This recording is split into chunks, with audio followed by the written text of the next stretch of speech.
What is up, y'all? My name is Trey Jennings, and this is the Get Going Podcast. Now, I know what a lot of you are thinking. Trey, what are you doing? Why are you in this room? Why are you talking into a camera? Why are your walls gray? What table are you using? Why do you have a do-rag on? How do you have this equipment? Yeah, I know. You have a lot of questions.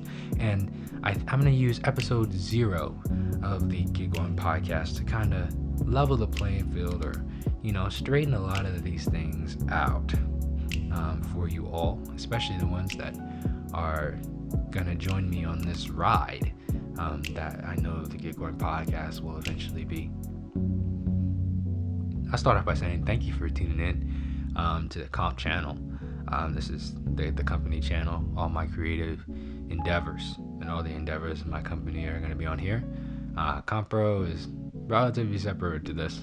This is a different thing, a different arm of a large company that I'm trying to build. But this is one of many things that are coming on this channel. And I'm glad to have this as a start. I've been thinking about doing this thing for months now. I don't even know. Maybe about 6-7 months. I've had this idea stored away, waiting for a rainy day, accumulating equipment for this, buying stuff, and planning. Finally, to kind of roll this out, I'm doing it in my room because we're all on lockdown and quarantine. Hopefully, people are staying inside.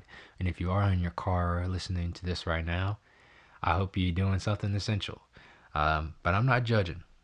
But I hope you're doing something essential. But yeah, I'm starting it off here. But what Get Going is a fully mobile podcast. That camera, another camera, and I'm not going to do this camera, for my people who are watching this on YouTube right now, or my mobile listeners. There is a YouTube version of this that you can go and watch, so you can look at me in my room being dumb, pointing in different directions. But this will be a 2-camera show. One main camera on me and whatever guest I have on here, and another camera, for the room, for the both of us. I'm trying to make this pretty professional. Try to make it pretty cool, pretty vibey, pretty nice. That's the goal for this. But it's completely mobile. Everything that you see, even though you only really see this stuff right here on my desk and my iPad or whatever, all this stuff can be packed up, put into a Pelican case, and moved anywhere. And I mean anywhere. I can set this mug up anywhere. That's the point. And I think that was an interesting take on podcasting, something that I had not seen previously. So I'm claiming it. Boom. You hear that? I'm claiming it down right now. Get Going Podcast is the first fully mobile podcast. We're going to be able to do this on the beach. We're going to be able to do this in somebody's office, somebody's bedroom. I'm doing it in my bedroom right now. We're going to be able to do this everywhere. And hopefully the subject matter will be something where people are going to want to tune into it wherever we're at. But I'll get to that in a second. What I'm going to be doing is interviewing friends, family, peers, people I've met along the way in my 22 years of living. I got hopefully a lot more living to do. Knock on wood. Knock on that wood right there. But, talking to those people. But talking about what per se? I say we be talking about passions, interests, and what's been on their mind recently. What's been getting them going? Hence the title. What's been getting you going? What gets you going? What gets you out of the bed in the morning? What do you love doing? What do you love pursuing? I think that conversation is only being had with people in affluent positions. People who have proven, through their wealth or through their endeavors that they are following their passion and following whatever route they want. And I've never been one for, idolizing that, even though, I love Drake. I love The Weeknd. I love Kendrick. I love a lot of people, famous people. I don't want to detract from any of them. I'm saying that what I think we get confused is thinking that they are worth more than us because they make more money than us, or they are, they are more accomplished than us, therefore they are more important than us. And their endeavors and their passions and everything that they want to do is more important than what we have and what we do. And I don't think that that's fair at all. Actually, I think that everybody has worth. I think everybody should be allowed and given a platform to talk about whatever the hell they want to talk about. Now, that being said, if Drake want to come on this podcast, or affluent people want to come up in here and talk about those things and level down and seem like a real person everyone and on a day, even though they are real people, it just feels like they're not because you only really see them through the internet. If they want to step down and do the Get Going podcast with me, help me grow my platform, they most likely can. I'll be damned. I'll interview anybody who's willing to be interviewed about themselves. I mean, who doesn't want to talk about themselves for an hour, you know? But and I guess that's what I'm doing right now. But I haven't got to that part yet. But like I said, it's passions and interests. What makes you tick? What makes the people around you, like, what makes you want to do what you want to do? What story or what experience did you have with your friends, your family, with anything going on that made you want to be this or that? And I promise you that every person, whether I have them on the show once, twice, or just, or not at all, every person that you talk to will most likely have a very, very, very, very different answer. I can guarantee that. There are people who want to be pilots. There are people who want to be nurses. There are people who want to be veterinarians. There are people who want to, like make pillows. The world is endless, and the possibilities for what people want to do is endless. And I hope that this podcast kind of proves that to people, that you don't have to be or do this thing, in order to have some level of fulfillment. You can be whatever you desire and whatever you want to put your heart into, whatever you're passionate about, whatever gets you going, is something that you can full on do. You just have to have the knowledge and accumulate the resources and ask for the help that you need to put yourself in that position. And I'm not saying that it's going to be easy. I'm not saying that doing this podcast and getting all this equipment and all that stuff was easy. This took a lot of planning. This took a lot of patience. This took a lot of, 3 a.m. nights planning stuff out and thinking things through. It took a lot of leveling with myself. It took a lot of skills. It took all of that. And I'm just getting started, but I think anybody can be in this position. I don't think it's a lie, and I don't think it's, impossible for people who work and plan and do all these things to put themselves in a position where they can do what they want. That doesn't mean that you don't take the job at IKEA or take the job as the bartender, to keep yourself afloat. This means that regardless of how long you're working X, Y, and Z, that you're always thinking and trying to push towards what you actually love doing. I think that is part of the message of this. And I think that plays into why this matters, and why people hearing this through this podcast and to the people that I'm going to interview on this podcast, I think this is why it matters right here. I mean, there is value in fulfillment. I wrote this down. There's value in fulfillment in listening to the people around us and letting them speak on what they love. For real. And everybody, because everybody has those stories, like I said. Everybody has those experiences that made them who they are. And we have to have the guts. We have to have the level of interest in the people around us, in our family, in our friends, in our peers, to want to ask about these things and to want to listen about them. I think that's integral to us coming together. It's integral for us for supporting each other and supporting our friends, and supporting the people that we love. I think that is a important step, and it's a crucial step towards really building a team, or supporting your loved ones in a way that makes them feel fulfilled and makes them feel like you're backing them truly. So yeah, that's what Get Going is. I'm just a guy talking to other people that I know and that I love about what they love. And it's not just pigeonholed to that. I said get going, right? That doesn't just mean what gets you up out of bed in the morning, what do you want to follow, what passions that you have.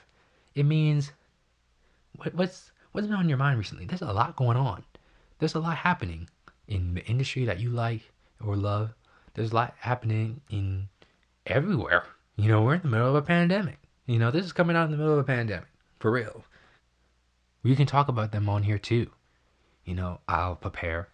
I'll have things and questions to ask you because you're the authority on this. You may not be, a savant. You may not be the scholar, but you have enough interest or passion in what you're talking about, and you think about it enough to at least look it up. Basically, you can have a conversation about it. And let's present new information to each other. Let's, push a narrative, a positive narrative about what things that are happening, things that are going on. I think that is a powerful tool that podcasts have, and we should try to do that. We should definitely do that. And I guess your other question is, who the hell are you, Trey? You've been talking for, I don't know, 13 minutes. It seems longer than what I was actually talking for. You've been talking for 13 minutes, but I don't have any idea about who you are really. So, what better way with episode 0 than to explain my story and explain my experiences and hopefully give you incentive to tune in for episode 1. Well, like I said, I'm Trey Jennings. I'm from Maryland. I was born in San Jose, California. Lived there 2.5, 3 years till 2000. Moved to Maryland. Been there ever since. Baltimore, Maryland, repping. Be more. Go Ravens. Go Orioles. I'm a Lakers fan, but and I like the Wizards. They're the local team, I guess. I like John Wall, But I'm Trey. I'm from Maryland. Uh, and I've always had a passion for music. I guess that's my interest and my kind of end all be all, and really something that shaped my full on story. You know, um, so I'll start there. The year is 2015. And I've been producing little things on my GarageBand or whatever. I had a laptop with a couple beats on it, just playing around in GarageBand. For the people who know what GarageBand is, it's a digital audio workstation. You can make beats in there. That's how people make their beats in the DAWs now. They call them DAWs.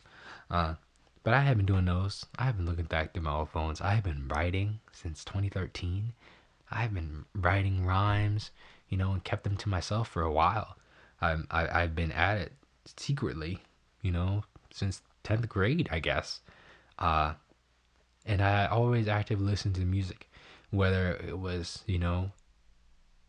listening to a record player, listen to, the West End Girls by the Pet Shop Boys on my mom's record player, dancing to those. Um, Dr. Dre in the car on the way to the gym.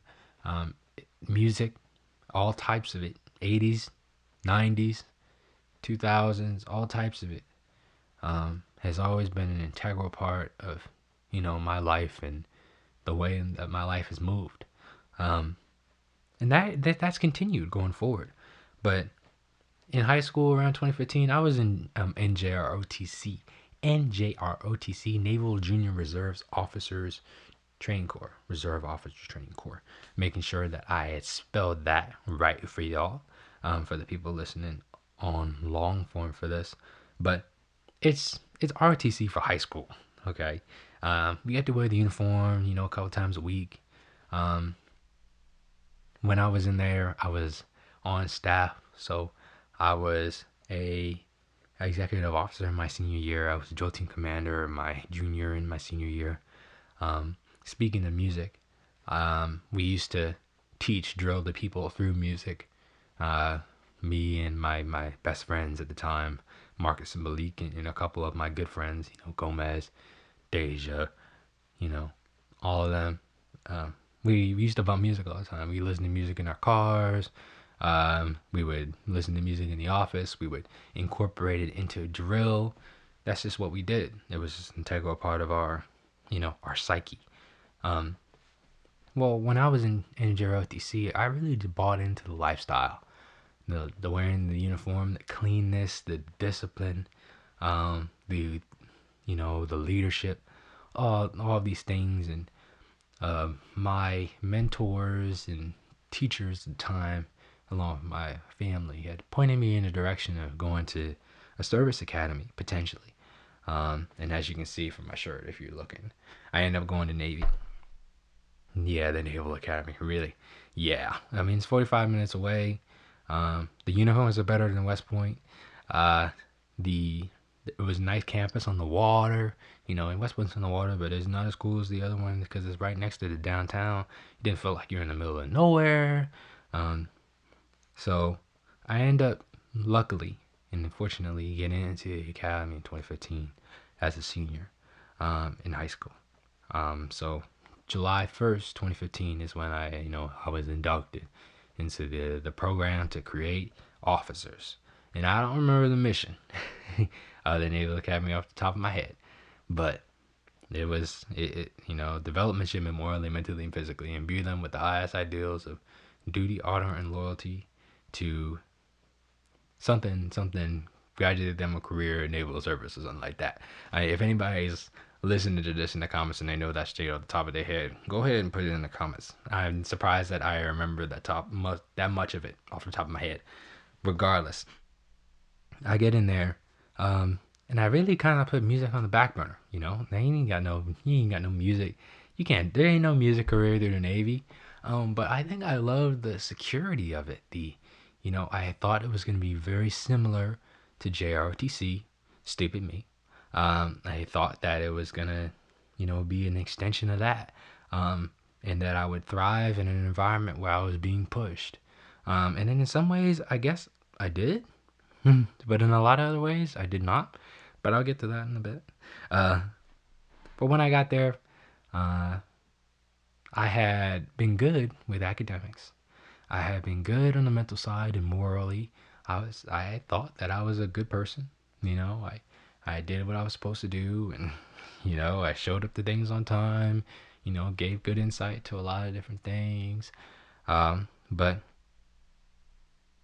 I ended up the Achilles heel for me was the injuries, was the running. Running specifically, not the whole physical fitness test, the running. And maybe a part of that, a lot of factors that go into this. I played lacrosse in high school and defense in lacrosse, a little bit of long stick midi for the people who know what I'm talking about. But you stay on one half of the field. You're not running up and down. It's not soccer or track and field. That is very much a stop and start sport, along with a little bit of football that I played in my 10th and 11th grade years of high school, and that's stop and start. You sprint for 7 seconds or longer, and then you stop. So I had not been used to long distance running, and that's not to say that I wasn't training. That's not to say that I wasn't preparing. I knew what I was getting myself into. But when you get bursitis in both of your knees and you have struggle walking, it's hard to train, and be up to par with a lot of the people that had been running damn near their whole lives that were there. Especially when there's a standard where you had to run a 10 minutes and 30-second mile and a half or fail. 10 minutes, now you heard that right. 10 minutes, 30 seconds or less, or you fail the entire test. Doesn't matter if you pass the strength. You come 1 second over that, you fail. That's it. And that's a 7-minute pace for the people keeping track at home. 7-minute pace. And a lot of you are going to go, oh, that's fast. And a lot of you are going to go, ooh, that's slow. But it was fast for me. I'm trying to tell you. I played stop and start sports. That's just not what I was doing. That's not what I was used to, But yeah. Stupid me thinking about it, thinking back to everything that went on. I had my injuries in the day. Injuries. And the day that I got off of medical kind of reprieve was the day of the test during the summer. And stupid me, and per having no one kind of telling me that I shouldn't do this or I should, being a freshman um, and 17 at the time, I did it. I took the test. Um, and I passed the strength, push ups and sit ups, easy, easy peasy. I mean, I'm not a small guy, I'm not saying I'm big, but I'm not small either. But I passed the strength with ease, but I don't even go a quarter of a mile, and I stopped. Like, re triggered every injury that I had in my legs and my body. Um, and, had to be put in the car and driven around, you know, re aggravated all my stuff, and come to find out that that's a failure. That was my first failure, and I didn't even start school yet.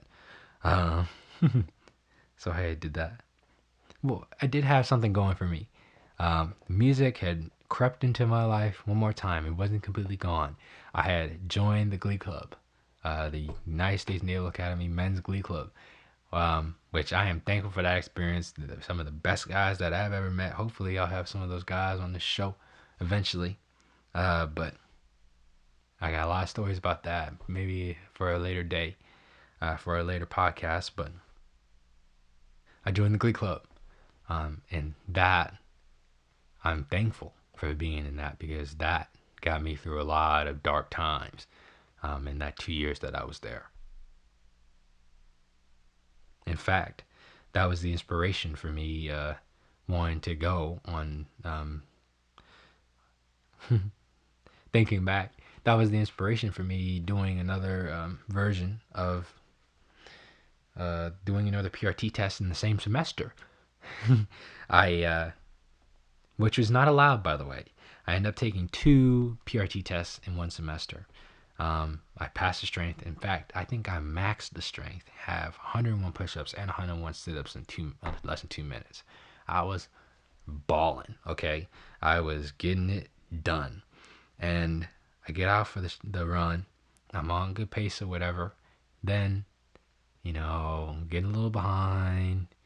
Then the panic starts. I don't want to fail it again. Da da. The guy pacer's yelling at me, "Come on, you need to go, you need to go, man. Come on now." And then that's all happening, and I end up coming in 2 seconds short, 10:32. And like I said, if you come in over 10 minutes and 30 seconds, you're done. That's a fail. So I failed again. And so in my first semester, my first summer at the Naval Academy, I had failed 2 physical fitness tests, one of which by 2 seconds. And the other, I had to get carted off in the trail car.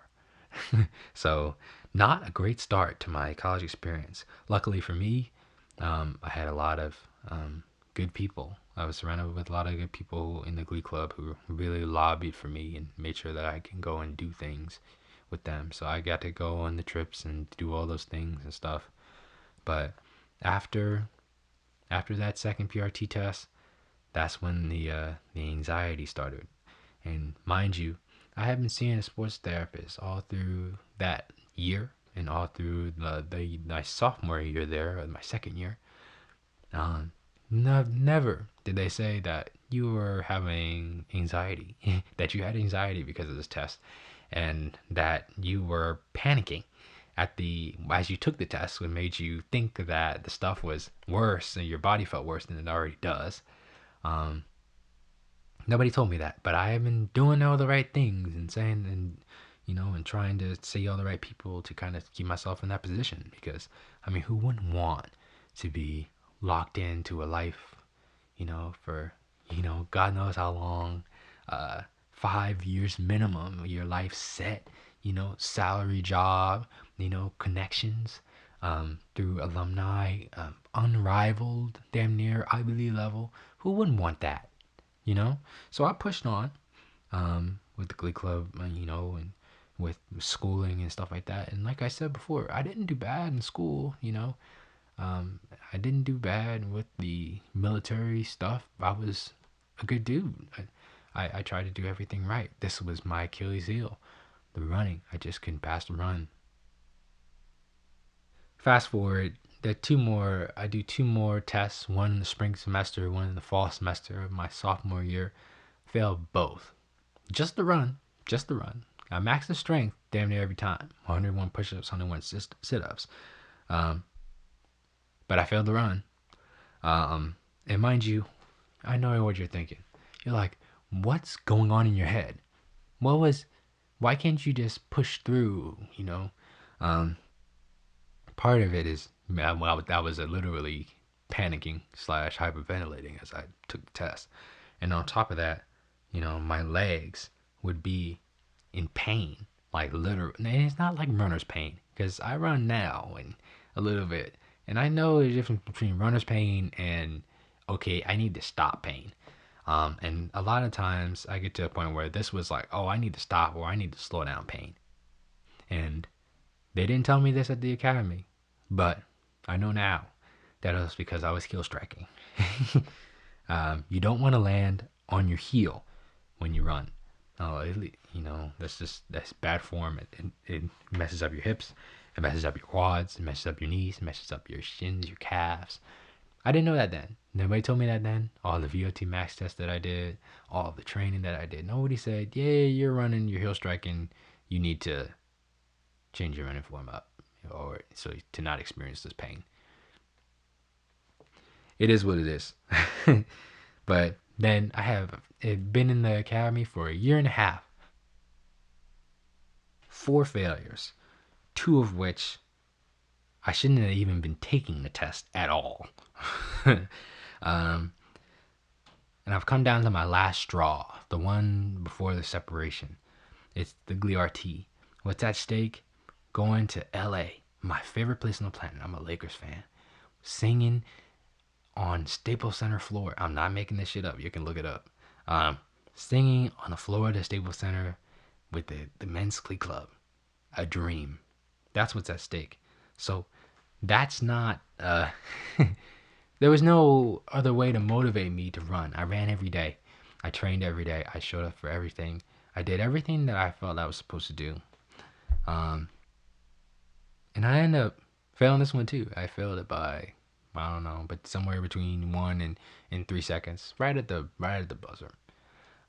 But during that run, I want to mention this because I think this is the most important part.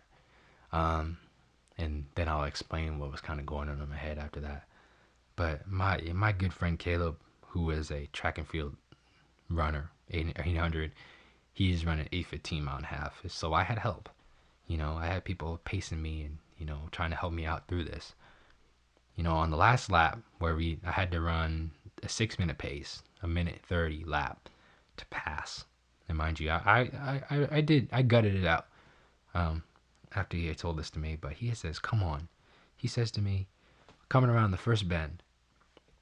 He says, "Come on, Trey, do you want to be here or not?"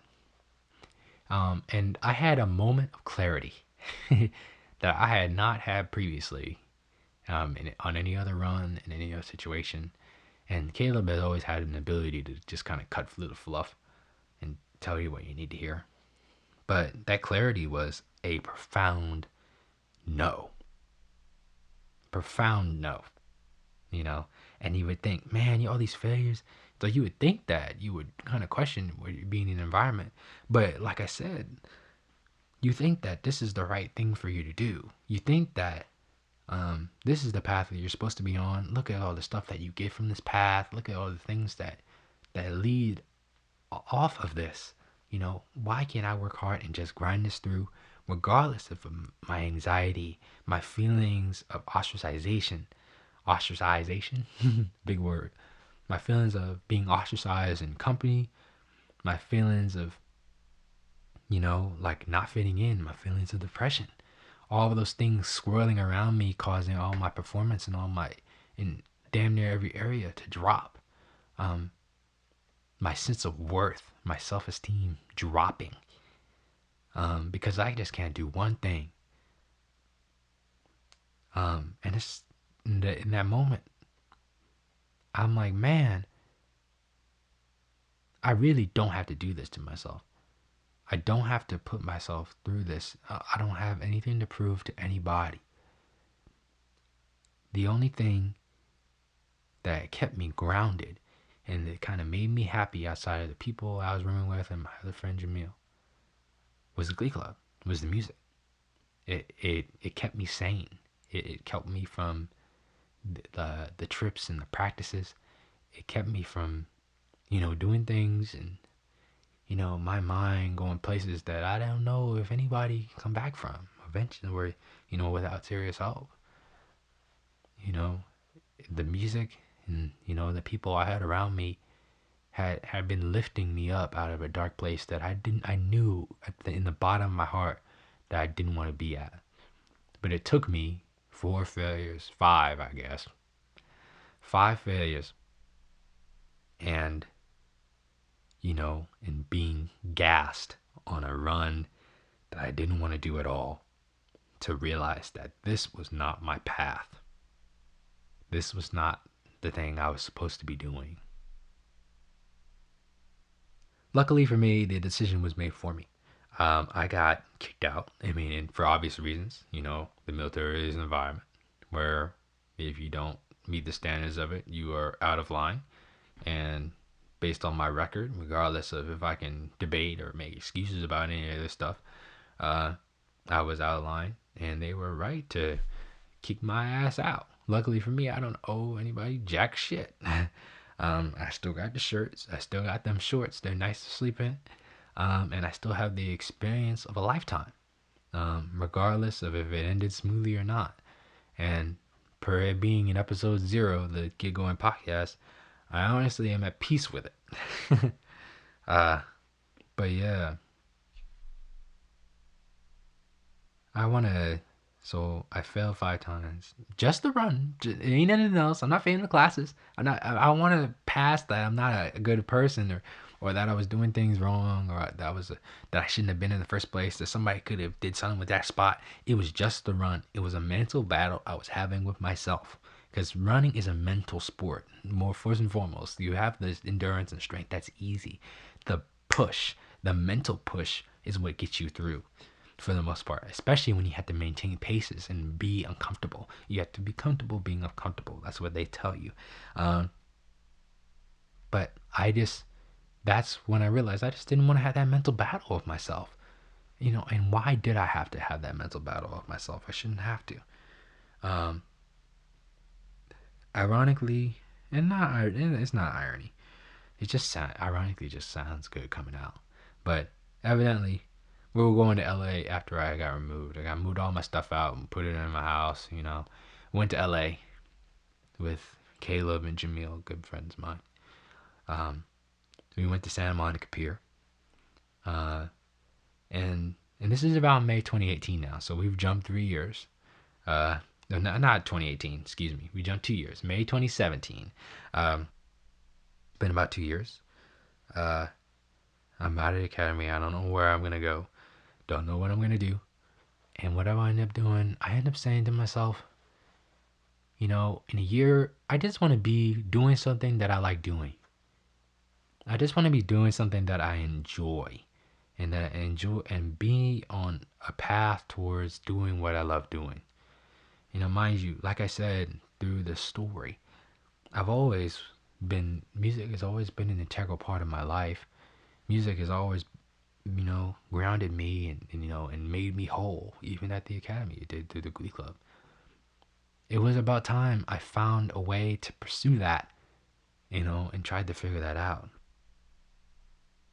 A year later, in that same year, I ended up going to Syracuse. 2018, I ended up transferring to Newhouse Television, Radio, Film. I ended up putting myself in a position to go back to LA in that May of the next year with an internship at a music company, Jingle Punks, if you're watching this. Good company if you ever need music supervision. Go through them. But talk to Micah, though. Don't talk to Rags. Rags is an asshole. Yeah. But yeah, I ended up fulfilling that vow a year later. And it felt like divine providence. It felt like the amount of joy and happiness that came from me, well, basically being pushed into doing what I actually like doing, and not being afraid to just follow that, regardless if that's me producing beats during that summer, that eventually became Tropics at Dusk, or at least a good chunk of it. Regardless if it meant, releasing music, regardless if it meant starting a podcast, I needed to be free to do whatever I was inclined to do. And I'm thankful for it. I'm thankful for the experience that I had with that. And I'm thankful for the path that it set me on. And I feel much more right doing what I'm doing right now. I'm thankful for that. Well, there's my passion story. There's my, that's me. That's my story, that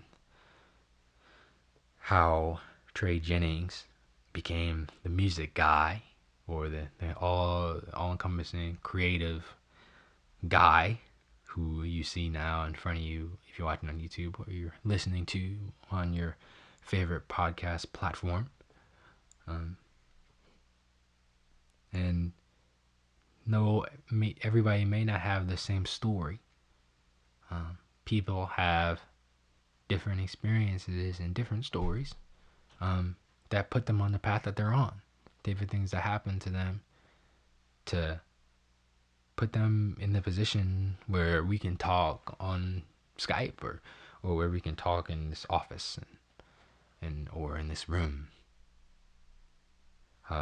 Everybody's got a story, and I think it's part of the mission of this podcast, like I said before, to tell that story and to really invest and put time and energy into the people that we are around, and the people that we love. But yeah, I know I got much more into a groove on later on in the podcast. I'm not really used to doing this myself, but I will be eventually. This is numero 0, or episode 0, but podcast number 1 for the Get Going podcast. So it'll get better as we go along. I'll get more and more comfortable with the camera, get more and more comfortable with the angles and incorporating the pictures, and talking to people and this, that, and the third. It'll get smoother from here. I can promise you that. But if you like my story, if you like this setup, if you like listening to my voice, where you just like looking at me, subscribe, like the video, share it with your friends, talk about it, and hopefully I have done enough, or I will do enough and show you enough to earn your respect and earn your viewership, I guess, earn your followership, along with inspire you to have these conversations yourself and have these conversations with the people that you're around as well. I think that's also a big part of it. But anyway, it's been 40 minutes. If you tune in that long, 40 minutes on my thing right here. But if you tune in that long, thank you for tuning in. Thank you for seeing what Trey's got going on. And I guess that's it for episode 0. Hopefully I'll have a schedule for this based on the next video that I put up, but more to come. All right, it's trouble signing off. It's never gonna be truly smooth, especially on the first one. So I've been Trey Jennings. This has been the Get Going podcast, episode 0. I hope you enjoyed, and see ya.